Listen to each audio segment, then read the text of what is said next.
رضا کی زندگی میں اس طرح شامل مدینہ ہے، رضا کی جان طیبہ ہے، رضا کی جان طیبہ ہے، رضا کا دل مدینہ۔ ان ابی سعید الخدری ان النبی صلی اللہ علیہ وآلہ وسلم قال کان فی بنی اسرائیل رجل قتل 99 انسانا، بخاری شریف اصح الکتب بعد کتاب اللہ، قرآن پاک کے بعد دنیا بھر میں اللہ کی کتاب کے بعد، اللہ کی کتاب کے بعد سب سے بہترین کتاب۔ میرے آقا علیہ الصلوۃ والسلام نے فرمایا قال کان فی بنی اسرائیل رجل قتل 99 انسانا، سبحان اللہ۔ بنی اسرائیل میں ایک بندہ تھا جس نے 99 قتل کیے تھے۔ بنی اسرائیل میں ایک گناہگار شخص تھا جس نے 99 قتل کیے تھے۔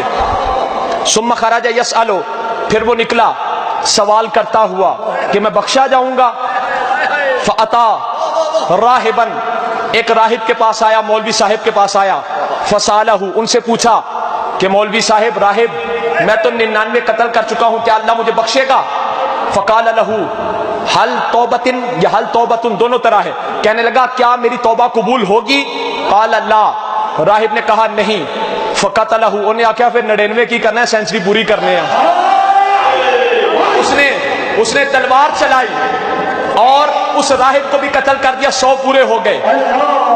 فجعل یسأل، پھر لوگوں سے پوچھنے لگا کہ اب تو سینچری پوری کر چکا ہوں، اب 100 قتل کر چکا ہوں، کیا میری توبہ قبول ہو سکتی ہے؟ فقال له رجل ائت قرية كذا وكذا، ایک بندے نے اسے کہا فلاں جگہ اللہ کے ولیوں کی بستی ہے۔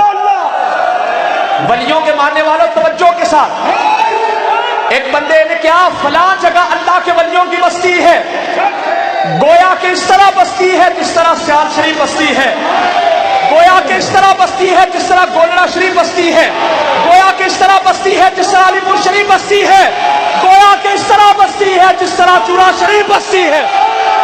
اس نے کہا کیا میری توبہ قبول ہوگی؟ متن حدیث فقال لہ رجل ائت قرية كذا وكذا، ایک بندے نے کہا فلاں اللہ کے ولیوں کی بسیں ادھر چلے جاؤ۔ فادرکہ الموت، رستے میں اس بندے کو موت آ گئی، پر اس نے کیا فنا بصدرہ نحوہا، مرتے مرتے اپنا سینہ اللہ کے ولیوں کی بستی کی طرف کر دیا۔ میرے آقا علیہ الصلوۃ والسلام کی زبان اقدس سے نکلے ہوئے یہ الفاظ ہیں فاختصمت فیہ ملائکۃ الرحمہ و ملائکۃ العذاب، رحمت والے فرشتے بھی آگے جنت میں لے جانے کے لیے، دوزخ والے فرشتے بھی آگے جہنم میں لے جانے کے لیے۔ دونوں میں جھگڑا ہو گیا، دوزخ والوں نے کہا اس نے 100 قتل کیا، دوزخ میں جائے گا، جنت والوں نے کہا اس کا رخ سینہ اللہ کے ولیوں کی بستی کی طرف ہے، جنت میں جائے گا۔ فأوحى الله إلى هذه أن تقربي وأوحى إلى هذه أن تبعدي وقال قيسوا ما بينهما فوجد إلى هذه أقرب بشبر فغفر له۔ اللہ نے فرمایا فرشتوں جھگڑا نہ کرو، فاصلہ ناپو، فاصلہ ناپو، اگر میرے ولیوں کی بستی کے قریب ہے جنت والوں تم لے جاؤ، اگر ولیوں کی بستی سے دور ہے دوزخ والوں تم لے جاؤ۔ یہ جملہ اب میرے ذہن میں اترا، حدیث پڑھ کر جملہ میرے ذہن میں اترا کہ ولیوں کے ماننے والوں اپنے مقدروں پر ناز کرو، جو ولیوں کے قریب ہوتے ہیں جنتی ہوتے ہیں، جو ولیوں سے دور ہوتے ہیں وہ دوستی ہوتے ہیں۔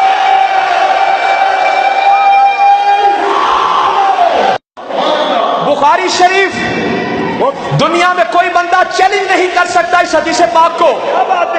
میرے آقا علیہ الصلوۃ والسلام نے فرمایا اس نے مرتے مرتے اپنا سینہ اللہ کے ولیوں کی بستی کی طرف کر دیا۔ فرشتے آگے، رحمت والے بھی عذاب والے بھی۔ دوزخ والوں نے کہا اسے دوزخ میں لے کر جائیں گے، 100 بندہ قتل کر چکا ہے۔ جنت والوں نے کہا جنت میں لے کر جائیں گے، اللہ کے ولیوں کی طرف اس کا رخ ہے، اللہ کے ولیوں کی بستی کی طرف اس کا رخ ہے۔ پتہ کیا چلا؟ سنیو، ہم وہ اپنے مقدروں پر ناز کرتے ہیں، جو اللہ کے ولیوں کے قریب ہوتے ہیں وہ جنتی ہوتے ہیں، جو اللہ کے ولیوں سے دور ہوتے ہیں وہ دوستی ہوتے ہیں۔ اللہ نے فرمایا جھگڑا نہ کرو، فاصلہ ناپو، اگر میرے ولیوں کے قریب ہے جنت والوں تم لے جاؤ، اگر ولیوں سے دور ہے دوزخ والوں تم لے جاؤ۔ نال ہی رب نے حکم فرمایا زمین جو ولیوں والی سمت پر ہے تو سمٹ جا، اور وہ جگہ جہاں سے یہ نکلا ہے تو دور ہو جا۔ میں نے کہا اب رب کے بارے میں کیا کہو گے؟ رب کے بارے میں کیا کہو گے؟ اللہ فرمایا فرشتوں فاصلہ ناپو، اگر میرے ولیوں کے قریب ہے جنت والوں تم لے جاؤ، ولیوں سے دور ہے دوزخ والوں تم لے جاؤ۔ اس کے بعد رب نے خود آرڈر کیا، حکم کیا، اے زمین تو سکڑ جا، جو ولیوں والی سمت ہے زمین تو سکڑ جا، جو ولیوں سے دور ہے اے زمین تو پھیل جا۔ ہم آپ کو کوئی نیا مذہب، نیا رستہ، نیا طریقہ نہیں سکھا رہے۔ میں یہ کہتا ہوں نہ نیا طریقہ نکالنا ہے، نہ کسی نئے طریقے نکالنے والے کے پیچھے چلنا ہے۔ رستہ وہ رستہ ہے جس پر حضور کے صحابہ چلے، جو قرآن و حدیث سے ثابت شدہ ہے، جس پر پیارے آقا کے صحابہ چلے، جس پر اعلیٰ حضرت گولڑوی چلے، جس پر پیر جماعت علی شاہ چلے، جس پر خواجہ شمس العارفین چلے، جس پر حضرت بایزید بستامی چلے، جس پر پیر مہر علی شاہ چلے، جس پر خواجہ اجمیری چلے، جس پر خواجہ نور محمد چراہی چلے۔ عاشقان مصطفیٰ، اللہ نے فرمایا زمین تو سمٹ جا، ادھر سے زمین تو دور ہو جا۔ اللہ نے فرمایا فاصلہ ناپو۔ میں نے کہا اب رب کے بارے میں کیا کہو گے کہ خود آرڈر کر رہے ہیں ولیوں والی سائڈ سمٹ جا، ادھر سے دور ہو جا۔ اب فاصلہ ناپا گیا، ولیوں والی سائڈ قریب تھی، منزل والی سائڈ دور تھی۔ ولیوں والی سائڈ قریب تھی، جہاں سے آیا تھا منزل جو اس کے پیچھے تھی، جس کو چھوڑ کر آیا تھا وہ دور تھی۔ اللہ نے کہا دوزخ والوں چلے جاؤ، میرے اس بندے کو جنت کا مہمان بنا دو۔